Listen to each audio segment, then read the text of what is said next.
He grew up in Manchester, Nigerian family, 6 kids, council estate. His mother ran for Nigeria the Olympics.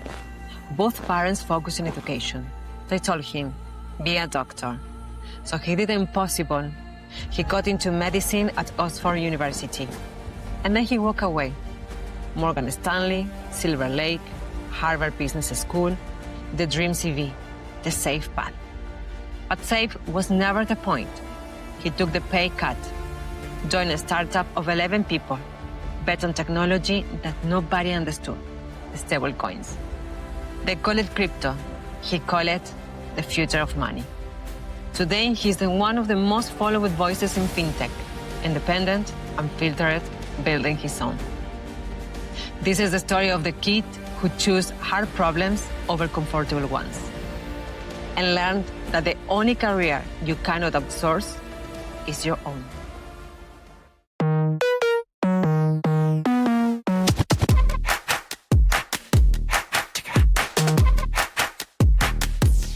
I'm from Manchester, UK, Nigerian family, so 6 kids, big family, living in Manchester, but our parents, both teachers, focused on education. By the time I got to high school, I think it was clear I wanted to do entrepreneurship. In the early stage companies, the highs are really, really high and the lows are really, really low.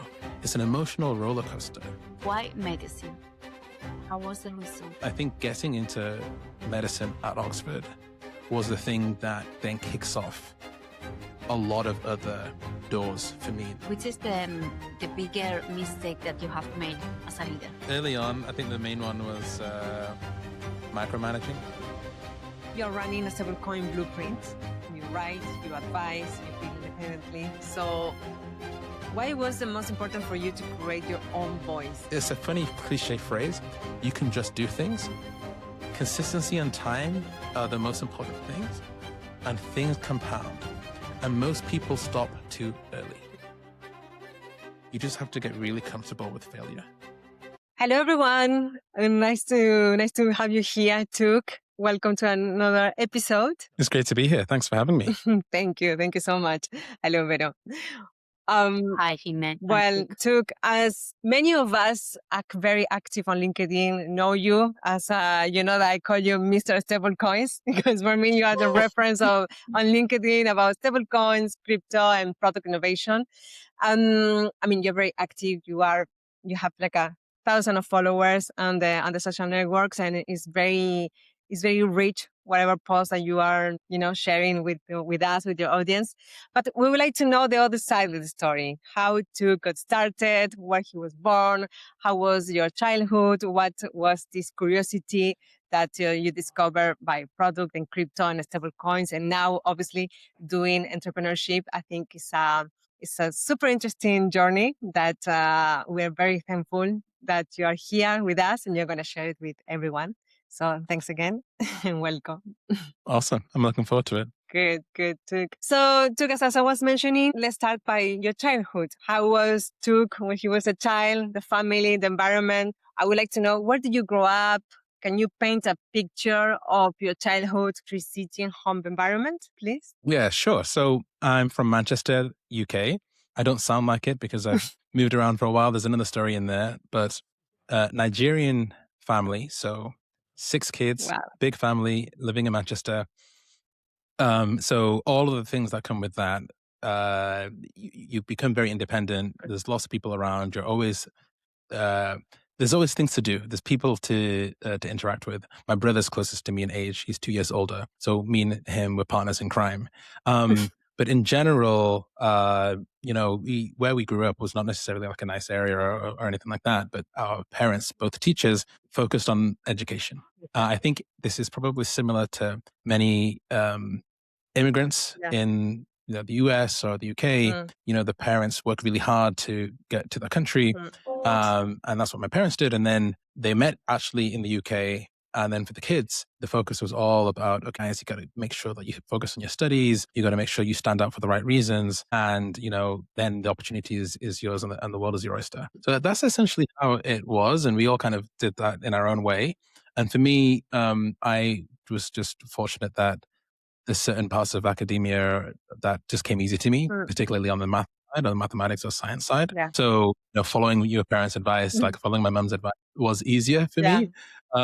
And there's many more things to come out of that, but that was generally the kind of environment that we grew up in.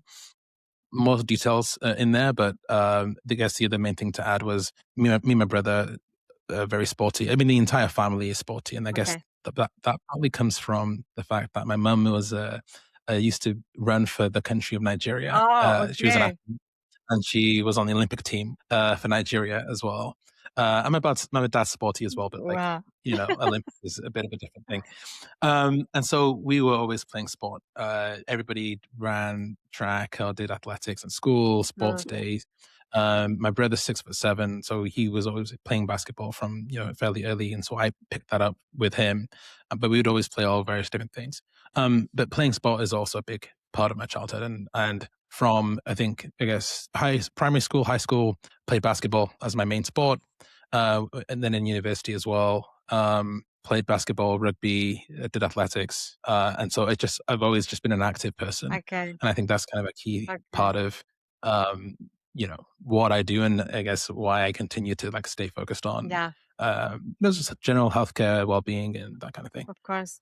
Well, but I guess as well that gave you the values. I mean, since your parents were teachers, they focused on the value to give a good education, and plus the fact that your mother was a runner obviously give you the discipline that any athlete has, like a discipline on a routine, on how to train. I mean, all of those values, and also ambition, because obviously the fact that she was an athlete, maybe she was competitive, and that leads to ambition. So I guess all of these values also were transmitted to you.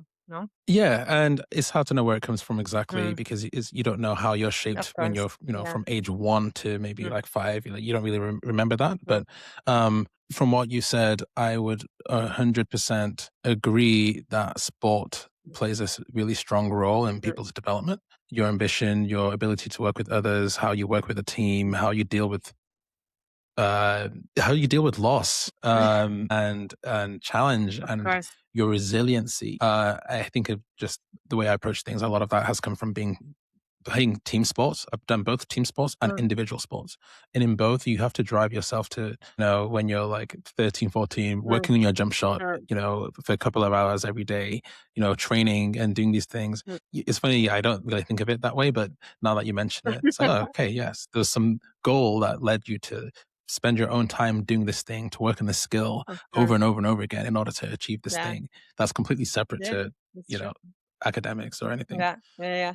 It's funny because many guests that we had on the podcast, it's because we are speaking, we're going through the journey. There are many things that we don't realize because it's we are living in automatic mode, and I'm not saying about you, I'm saying in general. So we don't take the time, to realize all the achievement that we have gotten, that we managed, and also all the challenges that we had. And when we are talking, it's like doing therapy, it's like you are starting to realize, look, I'm that ambitious because of what happened in my past and my childhood. So a lot of things are connecting the dots, and it's super interesting to see. Yeah.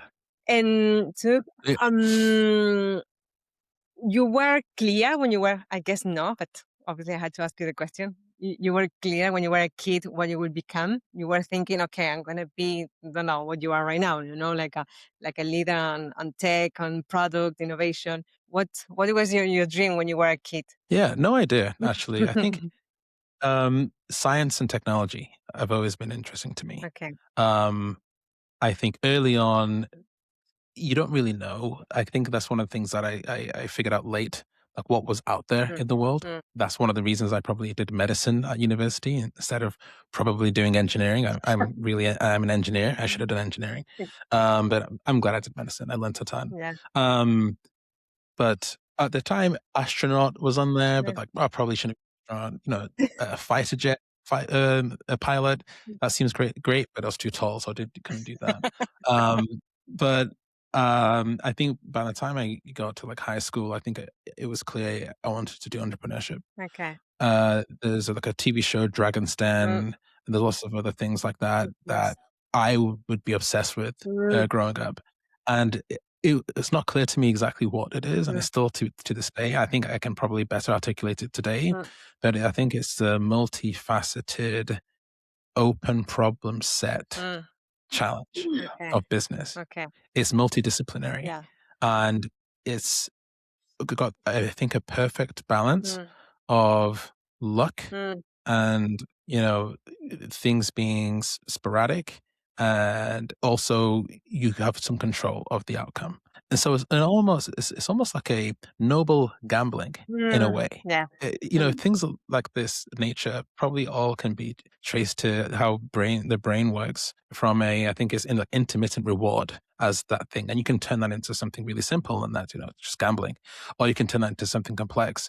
But there's, you know, if it was too deterministic, it probably wouldn't be interesting. Yeah. And so I've always found that just the idea of you can create value and then people will pay you for it as being really interesting. And oftentimes you can create value and people will reward you for it. And it doesn't necessarily need to be financial. You know, one of the things I've always been interested in doing or thinking would be a good achievement is you build something that's so valuable that people use it. And that's success. And that's the awesome thing about open source. Like you can have something you build and it's, you know, hundreds of thousands of stars on GitHub. And I think that's success, even though you're not making money from it. Value creation and then value capture are slightly different. And the value capture side, well, that's a different challenge. Yeah. That kind of drives, you know, how you fund your activity.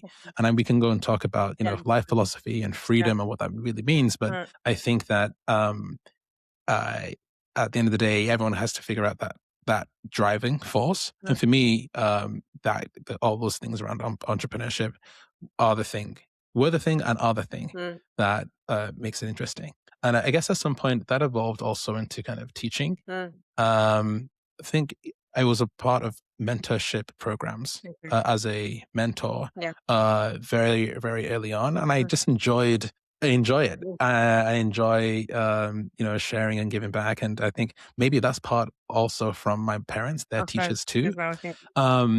But, you know, I think, you know, for some reason, I just have it in my head that one day I'm going to be a professor, and I'll be a professor in probably whatever I'm doing throughout my career. So it's some combination of business and finance and FinTech and creativity and open source. I don't know. But I think that has always been something that's drawn me. But I always feel like also I need to earn that by doing the thing. You know, you become an operational expert by actually going and doing those things. Exactly. And so, you know, hey, Annie, actually, you know, this phase of my life is I'm doing, you know, I'm going to be, you can partly be teaching and giving back at the same time. Of course, that's continuous, but I'm still in execution mode and learning mode and building mode. And eventually, you know, I'll also kind of partially be in teaching mode and keeping you close to the very latest things that people are doing. And that's often young people who have a completely different set of context to think about these things. So that's a lot of different things in there that we can unpack, but that's how I think about it. Yeah. And it's super interesting what you say, that is like kind of gambling. Yes, there is I believe a minimum percentage of luck, because I always say that it's not only with luck that you're going to achieve all the things that, for example, in your case, that you achieve. No, you had to put yourself there in the game in order that this, you know, that the wheel is.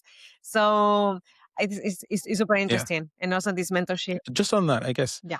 I think it would be, I'm sure if you listen to lots of CEO founder podcasts, everyone has their own reason. Yeah. You know, there's usually some kind of key moment. Maybe it's like a chip on the shoulder, or, you know, how they were raised, or just habit or something. But you know, it's like, why do people do this? Especially repeat founders who have already earned the money. They don't need to earn money anymore, but they're still in it for some reason. And it's the thrill, or it's the excitement, it's the impact. Maybe it's the status. You know, they say, like, especially in early stage companies, the highs are really, really high and the lows are really, really low. It's an emotional roller coaster. Yes, it's almost a drug in its own right. You know, the mental shift. And so for some people, they want to do that. And then after they do that, they say, I'm done. I don't want to do that anymore. For others, it's, I can't do anything else. I literally cannot do anything else. And also, you know, in life, for folks who end up being successful and just success is, you can determine that in your own way. But I guess for folks who then have capital, have the means to act on their objectives, and now they have more means, because if you're successful in that definition, you have a better network, you have investors, you have people who will back you, you have leverage. There's a whole side conversation about how Naval defines leverage, which I really believe. But once you have all those things, you can then do more. And so I guess you're then addicted to, or you want to stay in that lane of, hey, I can achieve my biggest ambitions if I do take this path. Yeah. And if you're going from zero to one in terms of not a founder to founder, is the biggest risk, is hard, is the most challenging thing. And then if you are somewhat successful, then you're a second-time founder, you end up in this elite group of second-time founder, then you're just in this open world where many more things are possible, and you get funding easier, you have people who want to work with you already. And so that's just a whole set of things that you can unlock that aren't available to most people. And so I can imagine that being very attractive if you had a decent time the first time around. And that is an unlock that, I'm sure you've found as you've spoken to people in the past interviews, and if people who are listening to the various different founder interview podcasts that are out there.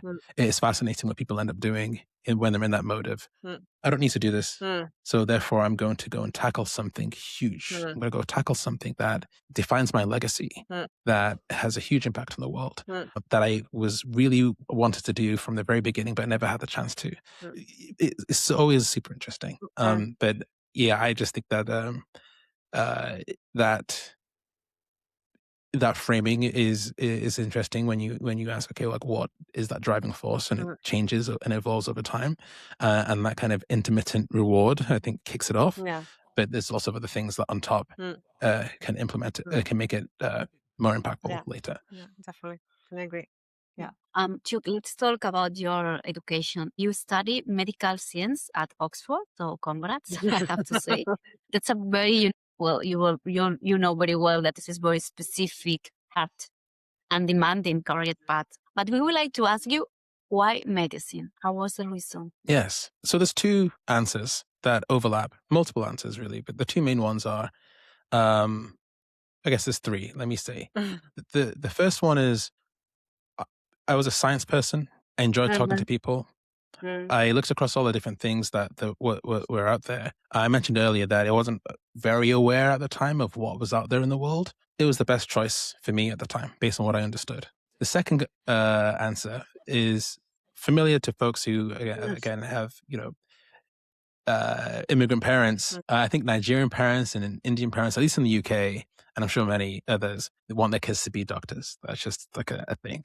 And so I did always have that push from, my mom and I guess both my parents, of like, hey, somebody's good to be a doctor. It's really good to be a doctor. Doctors are prestigious, They're very valued in Nigerian society. And I think most immigrant societies, to be honest.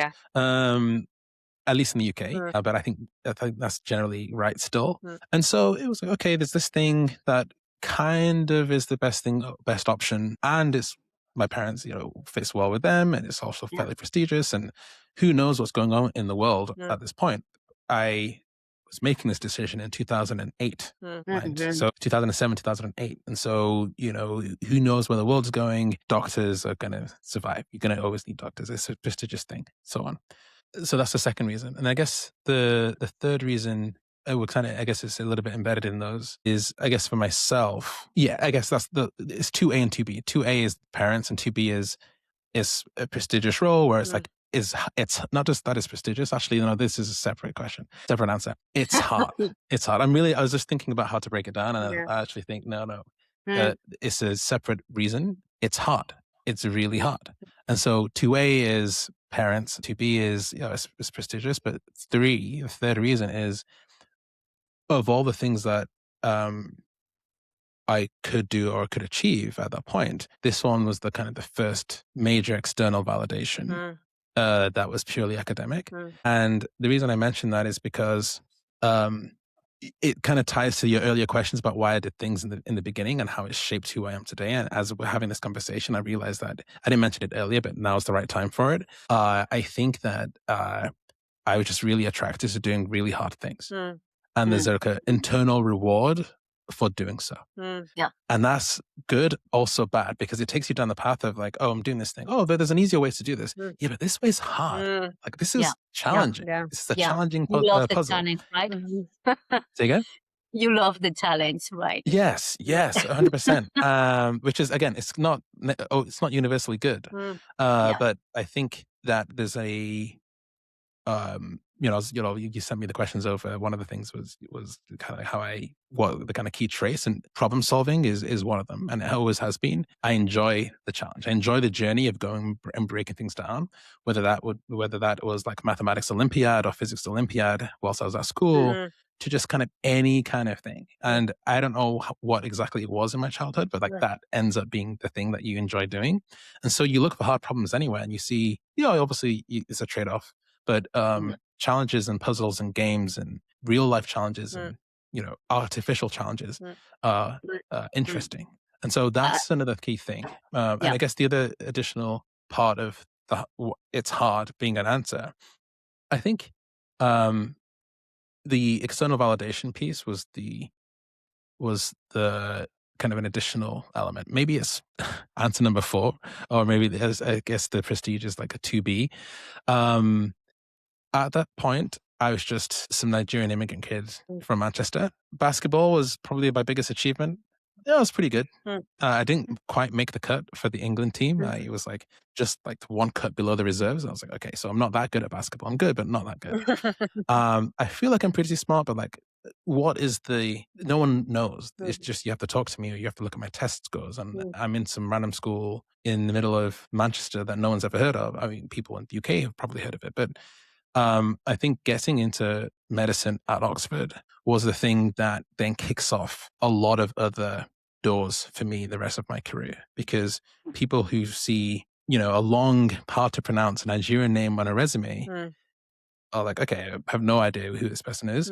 But then, from that point on, that's opened the door to getting an internship in investment banking at Morgan Stanley. That led to a job, that led to private equity, that led to, so everything that I've kind of gotten so far, hard work plays a role, but realistically in this world, people make judgment calls. Pragmatically, it's just the most efficient thing to do. You do pattern matching.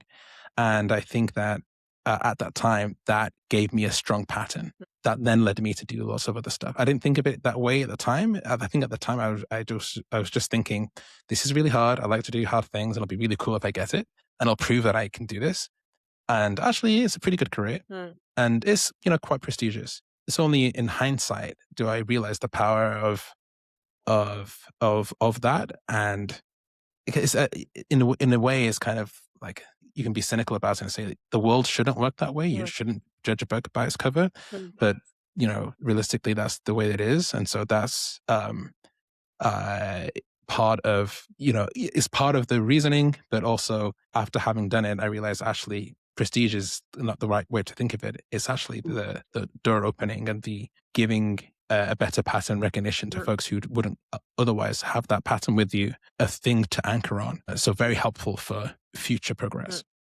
At which point you change your mind, Chuk, and you were thinking, okay, maybe medicine is not for me, or at least it's not for a long term, So at which point you change? I'm going to do my best to give you short answers now. I think I've done a lot of exposition and describing. It was about I think as early as my first and second year. The way that Oxford does medicine is not the same way that medicine is done in most places. It's a very research track based program. So you spend most of your time in the first couple of years kind of training to be a kind of a medical researcher. I'm really simplifying for all the medical doctors who came from Oxford. I think you'll understand what I'm trying to say. But it means that when you're going through the course, it was mostly essays. I think 90% essays. And, I was a science person. I wanted to solve problems. I was like, give me some problem sets. I want to figure out if this person has this and that person has that, and here's the symptom and here's the clinical response. This is what you need to do. And that happens earlier at the universities and way later at Oxford. And the essays were not just explain the mechanism of this thing. And it was, and also, how do we know? and then also add some flair about, the medical history and the narrative that has led us here. And I just wanted to answer the question of, well, this is the mechanism. This is how we know it. We did these experiments and this is it. And so I found it not quite to my style of more mechanical engineering based problem solving, and no problem sets, just essays. At the time, and still weirdly now, I don't necessarily like writing. I've learned it to write, but I didn't necessarily like writing. And there's no LLMs back then. So at that point, I was like, okay, well, I can always come back and do medicine later. A lot of my peers were doing internships in finance, as people do. I had been exposed to finance, quote unquote, in high school when we did those career surveys, and they were like, well, you look good at all this stuff and you're good at that. You like problem solving. You should go into finance. And my only understanding of finance at the time was sales and trading. And I didn't see myself as a trader. I still don't. It's that's just not the kind of risk I like to solve. I kind of like the more, problem set based, do the analysis, do the research, your reason, have time to be wrong and then figure things out and reflect. Which ends up being much more what investment banking is. And I didn't know that. I think if I knew that, it would have been a little bit slightly different approach. I still think I should have done engineering in school, but it was in my second year that I learned about what investment banking was. There was this whole other category of finance that was not the kind of high risk, more judgment, and kind of personal risk based style of approach. And I thought, okay, well, hey, this is university. No one has any money. You're borrowing money left, right, and center. If I do this thing for 10 weeks in the summer, I'm going to get 10K. It was more than that. I forget how much it was, but it was like you get paid like a first year analyst working. And so you can do the math, but it was like a decent amount of money over the course of like a couple of weeks. How hard So I was thought, it? just do that. How hard was this decision to say, okay, I'm leaving? So, because sometimes we are worried, to explain this to our parents, maybe, to say, okay, I'm going to change my direction. Yes. I think that it was very hard. Sometimes just thinking about what they are going to think, your parents on that case. That you are not going to be this doctor. Yes. So it was easy. Now, why was it easy? Because I had a lot of independence at the time to make my own decisions. And I think I'd earned that independence already by that point because I'd done a lot of things independently, in terms of sport or the academics, even applying, and the way that I got into to do medicine was all kind of very self-driven. Quick aside, in the UK, you need to have a certain set of A levels to apply for medicine. In most places, you need biology. I had not taken biology. And in order to kind of prove that I was interested in it, I did a bunch of things on the side, kind of self-directed to kind of, taking like open university biology courses and other things like that, just to show, hey, I'm really interested in this thing. So I think my parents were just like, oh yeah, this guy's fine. He's okay. So I was less worried about that. I knew it would upset them because I wasn't doing medicine, but I also knew that, they would be happy with whatever I would do. And then there's a bit of a social pressure from other medics, but also at the time I said I knew what I liked and what I didn't like about it. And also the option to be a doctor doesn't disappear.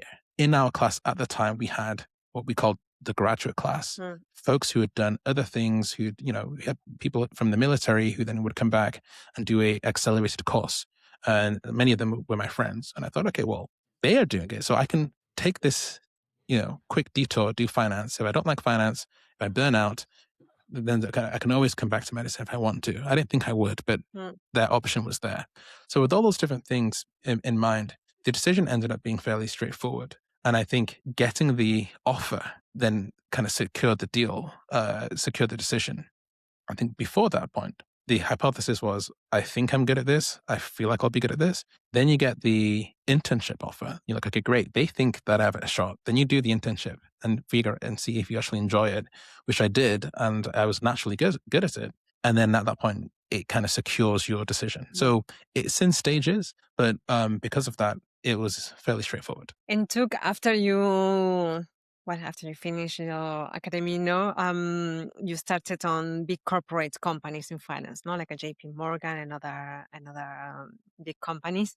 But when you thought, okay, this looks great on paper, but I'm not yet fulfilled. Yeah. So Morgan Stanley, internship, and then was there for 2 years. Big company, I think 50,000 employees or something at the time. And then after that, Silver Lake, which is fairly small, big now, but small in terms of number of investment professionals, but still like a big, well-known name, I guess, brand name, I suppose. And then business school, obviously Harvard Business School. Okay, you can't, get away from that brand either. And so I think whilst in investment banking and again in private equity, it was clear to me that I wanted to operate. I enjoyed investing. I enjoyed the analysis. I enjoyed the problem solving, as I mentioned earlier. I just looked up to the operators. And that was only enforced by the other investment bankers and the other private equity folks. And the way that we would talk about the operators that we'd been investing in, it's just a different class of problem to solve. And so when I was in business school, I took a bunch of entrepreneurship classes and tried to, work with career advice to figure out that path. And interned at a company that I ended up working at, and it was like I think there was like 17 people at the time I joined, and like 11 when I joined in the internship. So found them online. I was it was the company called Equity Zen. They recently were just acquired by Morgan Stanley, funnily enough. But at the time they were very small, great team focused on a marketplace for private shares. And this is something that I had been thinking about before. So I just emailed them and was like, hey, this is a great idea. I think it's super interesting. And they were like, yeah, sure, come along. You want to do an internship? I was like, can I do an internship? They're like, sure. We can't really pay you that much, but fine if you want. And that was the kind of test of, will I like this? And that was, again, the decision overall, thinking about it at a high level, seems kind of very, very big. But business school, as you know, gives you the opportunities to try things out. And that was my experiment. One internship, you don't get paid much, but you're going to figure this out and see if you learn it. And at that point, I realized, okay, actually enjoy this environment. I'm learning a lot about what it takes to operate and build a company. And that's kind of the reason I decided to do it. And therefore, it is a big decision to say, okay, I'm going to go away from, I'm not going to be a product manager at Google or a large FinTech. I'm going to go join specifically a small company because I'm not trying to learn product management. I'm learning to be an operator. Understand. And so that was the trade-off. And it was a bit, nerve-wracking to say, okay, I'm going from private equity to Series A, Series B, salary and equity. And is it worth it? And I thought, well, okay, if you really want to do this operator thing, you have to get comfortable with this. And really, at this point, do you need more accolades? Like, do you need more, resume items? Like, no, you don't. Like, Silver Lake, Morgan Stanley, and Harvard Business School is plenty. Like, people, you don't need to prove yourself to the world anymore as this Nigerian immigrant from Manchester. Like, you're fine. Just get involved. If you like it, pursue it. If not, you can always go back to, private equity. That fallback logic meant that actually doing this internship is fine. And when, I got the offer, I was like, okay, I could go work here for a couple of years. And if I really don't like it after that, I could still go back. And so it makes the decisions a lot easier when you have that fallback mechanism. That's probably the same. It's the same reasoning that has led to what I'm doing right now. But we can talk about that later. Yeah, of course. I think it's the mindset that many people has once you start working in corporates. Because working in corporates maybe is the same feeling that you had previously studying medicine. It's like you're always testing, but not actually executing at the day of the day. And I think that's the feeling that many of us can have when you change from big corporates to FinTech or startups, right? That you get the chance to really work from scratch. Yes. So I think that's absolutely right. I didn't necessarily live that experience. Okay. Because Morgan Stanley is big, but investment banking doesn't feel like a large corporate. We had a small team, the UK and Ireland coverage team, which had a hierarchy and a system and so on, but it felt like a small team. Okay. And you're not necessarily, innovating rapidly in investment banking anyway. So maybe that was part of it, but it was so early in my career that you're mostly in absorption mode, just trying to soak up everything as much as possible. And then after 2 years, I was in private equity, and that was a small firm. And, yes, they have standards and procedures, but I'm still in learning mode, mostly absorbing what they're doing. So I didn't necessarily feel constrained by the org structure or the fact that it was an established company. And therefore, I didn't really hit that corporate feeling that you're describing, because it was only 4 years in those companies, then business school, and then boom, I'm in a startup. But I do understand what you're talking about, because even in some of the startups that we're describing, there's different sets of challenges. And only at some of the largest do you start to see, process, interesting, and process change. There's a reason for process. It's necessary, and it's necessary at different levels.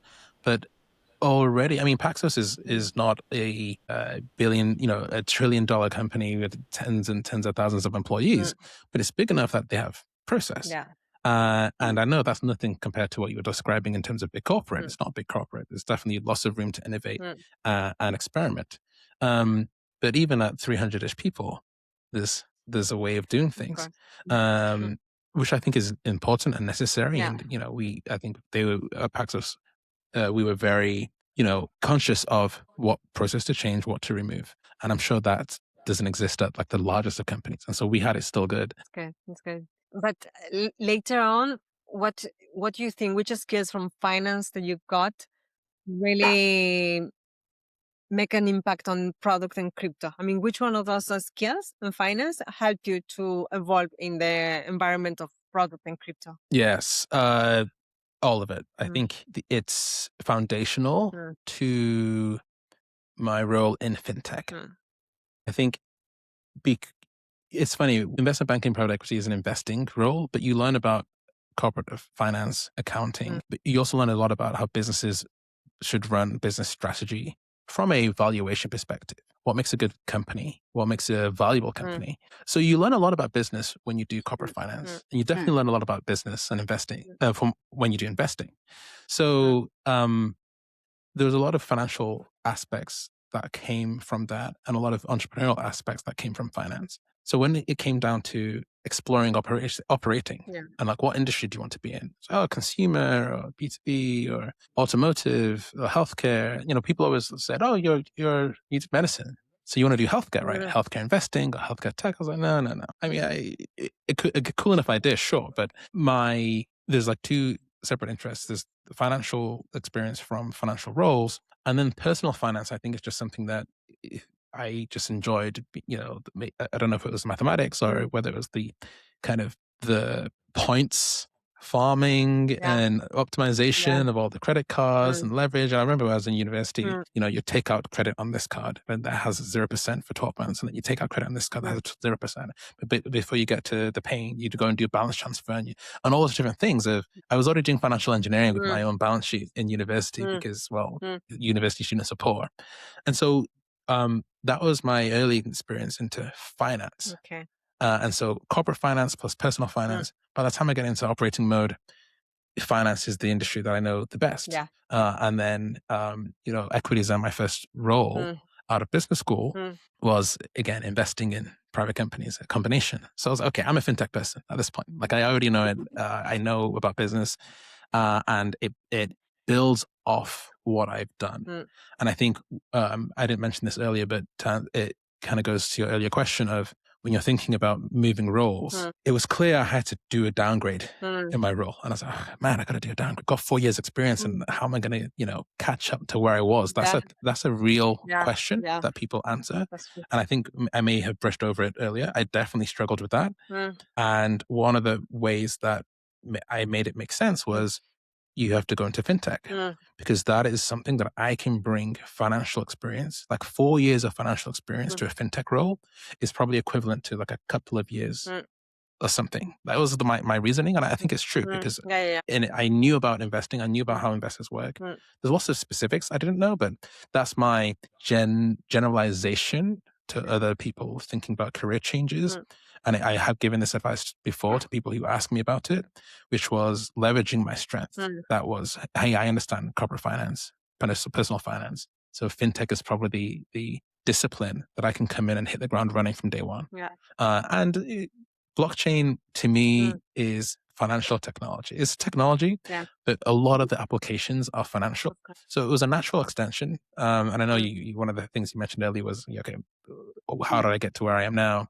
What got me into stablecoins? What got me into crypto? To me, crypto and blockchain is just FinTech. Just FinTech. As I was interested in FinTech before, so I'm going to be interested in blockchain. So talking about this change, Chuk, from finance to product, but what was your first real exposure to product management? It was an accident or it was something more intentional? Yes, it was a directed accident, if that makes sense. What I mean by that is 50-50. I needed to be in startups. I wanted to learn about operations. And then I think every investment banker / private equity person who wants to go into operations ask themselves this question of, what can I do in a startup? Like, you don't need investment unless you're doing, you can go to you go to the corporate development department if the startup's big enough to do M&A, or they're doing fundraising, you can help there. I didn't want to do that. And so what is left? You can do operations, you can do business development, you can do all these different things. And I didn't really understand how all these things worked yet. And so through talking with advisors and so on, they said, look, if you're trying to do all this stuff to learn to become an operator and run your own thing, most tech or FinTech CEOs are either salespeople or products people. There's some exceptions, but mostly those two. You have to figure out which one are you. Do you like sales? I'm like, I kind of like talking to people. I feel like I can sell. I haven't done sales. What about product management? I don't really know what that is either. And they essentially described it all for me. And as I thought about the options and the trade-offs and my problem-solving mentality and technical kind of interests, because I've always been, kind of technical with the computers and things, that was enough. I was like, okay, product management seems like the thing to do here. And so I had that in my mind going in. But as I mentioned, when I rang up, contacted Equities Center the first time, they were like, sure, come into internship. We don't really have much structure here. You're going to, I think the internship was business development or like analyst or something like that. Business analyst. And I was helping them with, analyzing all, operations. So it was really a kind of business ops role initially. But when they said, hey, actually, I think we'd like you to come back full time if you're up for it, I said, okay, well, I want to learn product management because I think that's the thing that I need. I need to work with engineering and set the product strategy and work with stakeholders and learn that skill. And so that's the kind of intent, the kind of it was semi-intentional, because when I got there in the internship, it just so happened that they were so small that you could kind of do anything. It's like, just go sort out a fire, go fix this thing, go make that an improvement. And I found myself naturally doing those things and working with the engineering team to make it happen and making feature requests and trying to improve the product. And so it was in the back of my mind that was a potential option. Plus the internship itself led me to doing those actions. And then we codified it in a role full time. Yeah. So it means that now you can say, okay, now in product, here is where I can create something real, or at least with more impact, right? Yes, but I think the operation, the key distinction that led to codifying that was the type of day-to-day actions that led to that impact. And I think in product management, you are simultaneously interacting with customers, understanding the problems, understanding how to grow the business. How to grow the business by changing the service itself. Changing the business. That's what I want to do. Yes, and that's different from sales. And sales has a very important role. And business development has an important role, partnership, and so on. But this one was the one that felt closest to being a founder for me. I need to look at what the product is doing, how it's positioned, how it's working, who it's serving relative to their options, and make changes and iterate. And if the product has technical aspects to it, which most of them do, you then need to work with engineering to make it happen. But at the core, it's a grow this business by understanding the customers, strategizing so that you're doing it in a way that's better than your competitors, and delivering the thing that solves their problem for the customers. That's product management. And I'm simplifying it massively. But it just happened also, hey, back in that time, and less so today, but still today, it requires some technical expertise. And again, I thought of myself as someone who is technical and good at maths and likes hard problems. So it was way more up my alley to do so. But I fully agree too with you that if you are a good product manager, you need to have this entrepreneur mindset, like, because a product manager is always in the middle of everything. I mean, before thinking of a new product or launching a new feature or whatever, you need to make sure about business strategy, marketing, technical specifications, risk, legal, compliance. I mean, you need to manage so many things, so many stakeholders to make sure that everything is working in place. That definitely, and that's why there are so many founders and CEOs that the background was in product management before, or project management, So it's very important. So let's continue talking about stablecoins. As I said at the beginning, I call you Mr. Stablecoins because if I'm not mistaken, like you got so much followers and people liking your content from the topic of stablecoins, because let's be honest, a couple of years ago, stablecoins was still like a hype, like people was still, okay, stablecoins is equal to crypto or Bitcoin. That is something for trading, not something for real world problems, let's say, Black box. Exactly. But now we see it as something that, we see it, and the numbers are proving. And you are coming, you're originally, your family from Nigeria. Africa is one of the continents that is like me. I'm coming from Argentina. LATAM is one of the countries that stablecoins are solving the most. But the most problems, sorry. So what would you say that it clicked with you when it comes to stablecoins? Yes. I think you mentioned, with my background and being closer or adjacent to like immigrants and problems of immigrants, and then moving to the US and so on. But early on, it's very clear money is broken, and specifically, I think for most people, money and the concept of money is like really abstract. But I think what's really present is payments. International payments are painful, and they always have been. And so I think early on, I think the first experience was, okay, Bitcoin being this thing that's this global, moving money around the internet very fast. Yeah. Amazing. Okay, that could solve our problems. It didn't end up doing that just yet, but it theoretically it could. And then stablecoins started to become a thing. And I think Circle, actually, one of their initial products was an app called just the Circle app. And it was essentially kind of like Venmo for those who are familiar. And you could just send money to everybody. And I was trying to get all my friends to download it. I was like, guys, this is the thing that we've needed. But that's a more of a challenging thing to figure out exactly how to distribute back then. But the promise of internet rails for money, that concept hit me like very early. And it was clear that this is where the future is going. There's a lot of things to build, but this is where the future is going.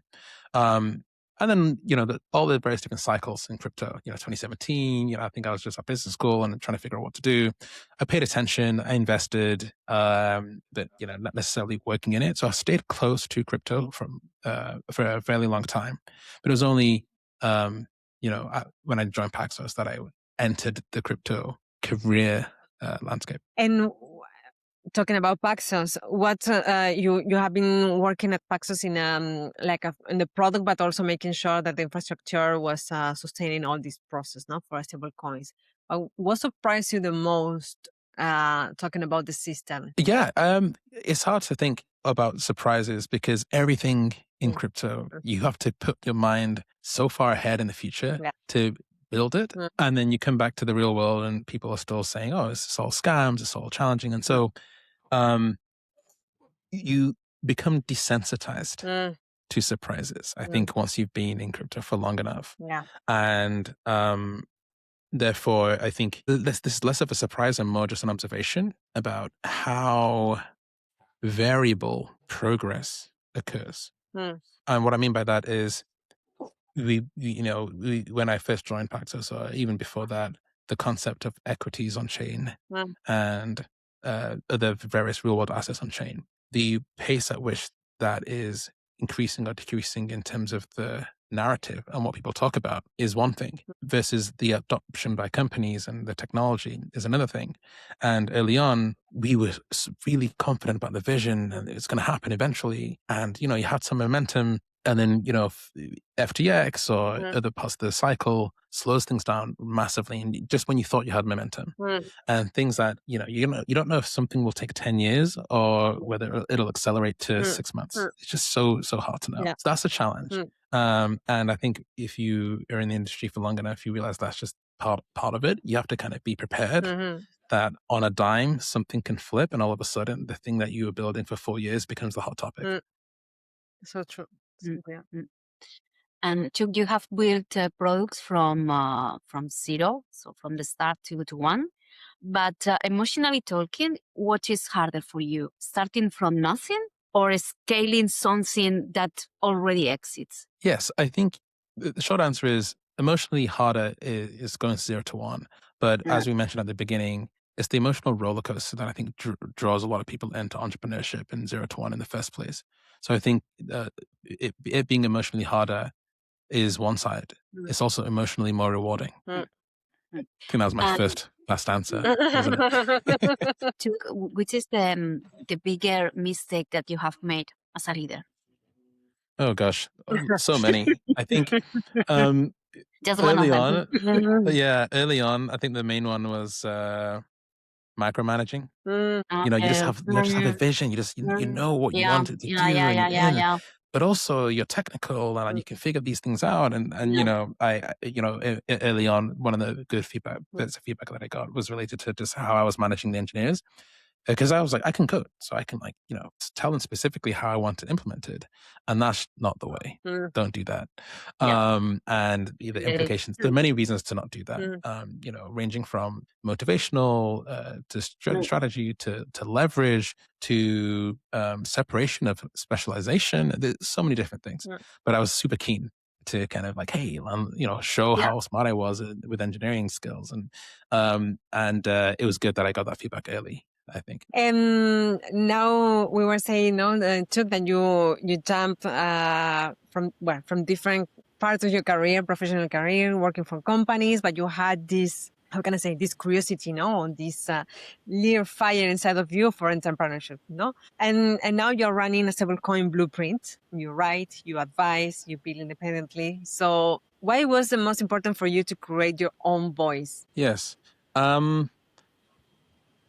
Many different ways to answer this question. I think it's going to become even more important over time, especially in the age of AI and the way that work is changing rapidly. That is the short answer. I think it's important increasingly to control your own destiny and to have your own distribution and to have the thing that you enjoy doing be the thing that actually drives your kind of livelihood. Yeah. I mentioned Naval earlier. For folks, who haven't listened to his, there's like a podcast and many resources that collect all of this, the smaller snippets of advice that he's provided. That those are worthwhile listening to. But one of the things that are in there is just this concept of kind of owning your own time and leverage and compounding. And it's very hard to do that outside. You can do that in a company, especially if you're really aligned with the company's vision. And, and again, it really also depends on your risk tolerance. But I think that, when you're working on a company, you're compounding onto somebody else's vision. And that's great if that's what you want to do. And that fits with your risk tolerance and where you are with life and kids and family and so on. And so this is not good or bad. This is just life. One has to make that decision for themselves. And I think, early on in your career, you have a lot more to learn by working with really smart, talented people. And so you should focus on doing that. And I focus on doing that. I'm learning, from as many smart people as possible. And at some point, and people make this decision at various different times for their own lives, it's time to start accruing value in a way that you can capture. And you can do that at startups, you can do that at companies, and you can do that, if you have a high paying job at a really good company, like you're doing that already.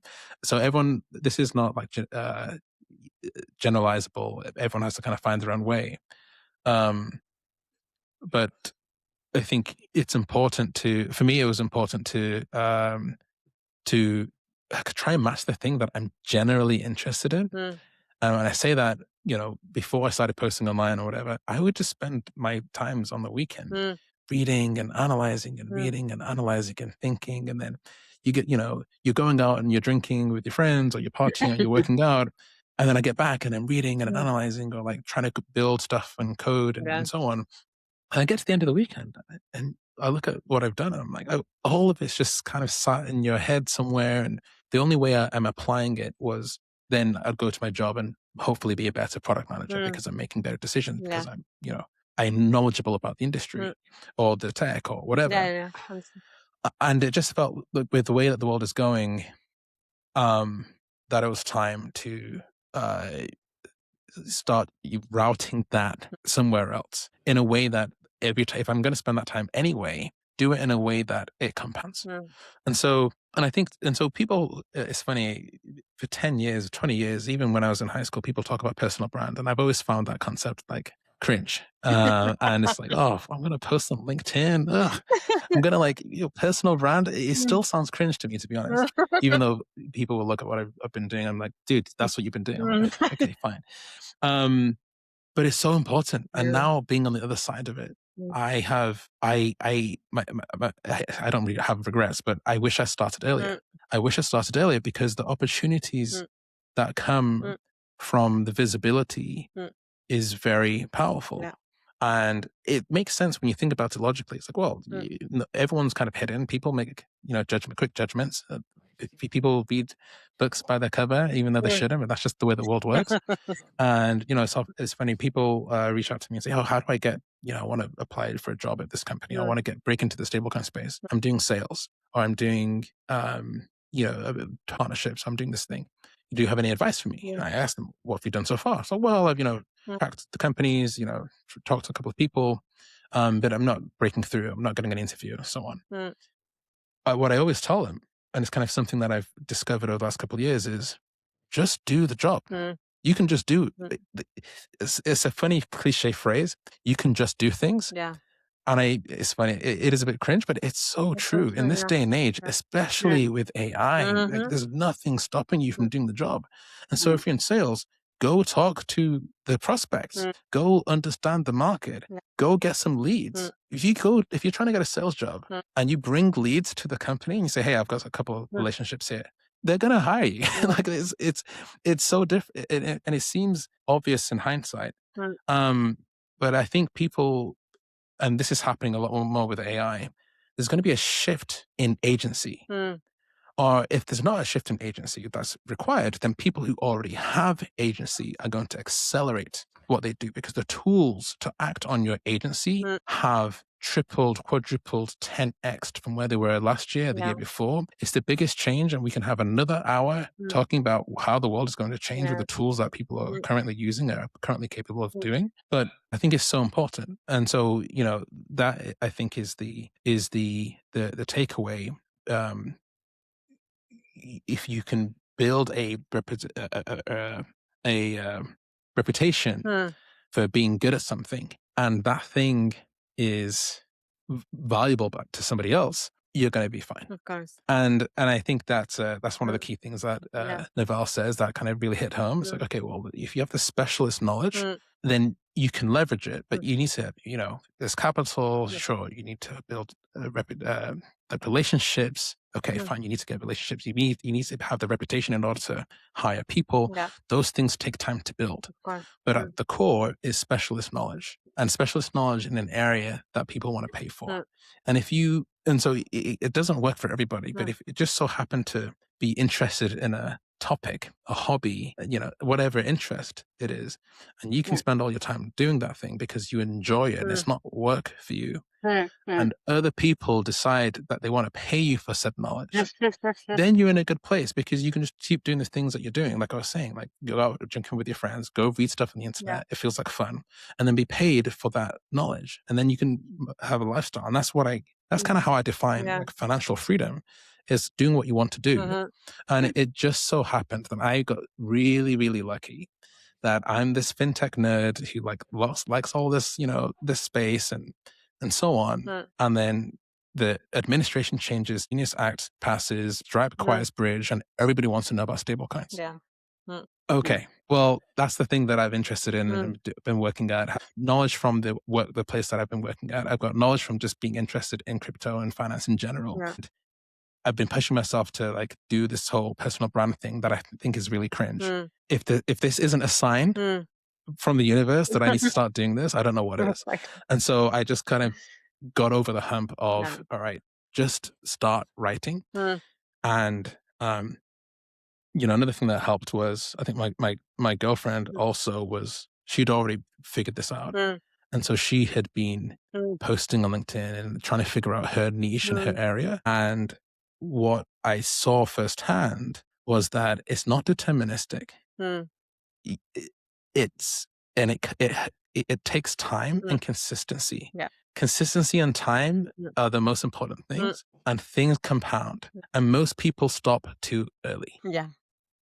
And so seeing that firsthand, I think is very, very hard for human brains. And going back to like the neuroscience of intermittent reward again, when the payoff is far in the future, you just don't know, is the action that I'm doing right now actually helpful? Because you don't get feedback. You start writing or you start posting or you start doing something and you get 2 reactions. And then the next day you get 1 reaction. And then the third day you get 0. And the fourth you get 2 again. You're like, is this working? And maybe it is, maybe it isn't. But you don't know until 3 weeks or 4 weeks or 5 weeks. But you have to stick with it in order to figure that out. And it's just a mentally hard thing to do for everybody. For yourself, so I think I got team and lucky. ego, you don't know. For everything, especially when it's so cringe. Yes, exactly. Right? When you're putting yourself out there, it's like, So it makes sense to me why most people don't do it, because it's hard and it's awkward and it takes effort and you don't get the payoff. And if you end up not being, if your topic that you end up writing about isn't actually interesting, hopefully it is if you're passionate about something, but if it ends up not being, you're not going to find out for 4 weeks. Of course, And so I've got a lot of advice for people who want to start, and I think that's a different show altogether. But that's kind of what made it happen for me. It was this general understanding of a shift in the way the world is working, a general understanding, I guess, my own interpretation of, where value ends up accruing. For you to have financial freedom later in life, you need to just be really, really good at something that the world actually values. We didn't even talk about ikigai as a concept, but that's another one that we can talk about another time. And then just the extra boost of all those things converging. I guess I got lucky, right? The world, the universe just happened to like have all these things combine, and then also seeing it happen in practice with my girlfriend. I think those all kind of combined to make this like a clear decision that I was like, okay, I'm just going to try and be consistent for like 30 days, see what happens, and then I got enough signal, and I was like, okay, this is good. And then you start to get feedback from people saying, oh, I really like your approach. And so what do you like about it? Oh, it's this and this. Oh, so the thing that I haven't quite figured out to do, you like that specific thing that makes me me. You like the way that my approach, my take, the nuance. Huh, I guess I should keep doing that then? I don't know, fine. And you keep trying different things. So, I've learned a lot from trial and error, a lot of error. That I think, this is something that other people have said in various other like startup advice. You just have to get really comfortable with failure. You just have to just like, I really like what somebody says. They just say, there's like I think it's a sales tactic or something where you set out to get 99 no's. Like actually, you haven't tried hard enough. Your target is to go and get 99 no's. Go and get no's. Because that forces you out there to try. I was like, oh, damn, that's a different way of thinking about the problem. of getting out there. Yeah. So anyway, another long answer. This is, No worries. No, it's there's a lot very of things to interesting. connect. Yeah, and definitely I think the fact that I mean it's different working for a company that you said before. If you share the same vision, great for you. But when you do it for yourself, for your own brand, for your personal brand, and for your own company, it's way more difficult. But the motivation is completely different. So it's like you challenge yourself to do things that in a comfortable position on a corporate will be the same when you have your own company. So definitely this is another mindset. It compounds. Like that's the key thing. I know we mentioned a lot of different things, but the effects of compounding is so powerful. Yeah. And the annoying part is that you don't see it at the beginning.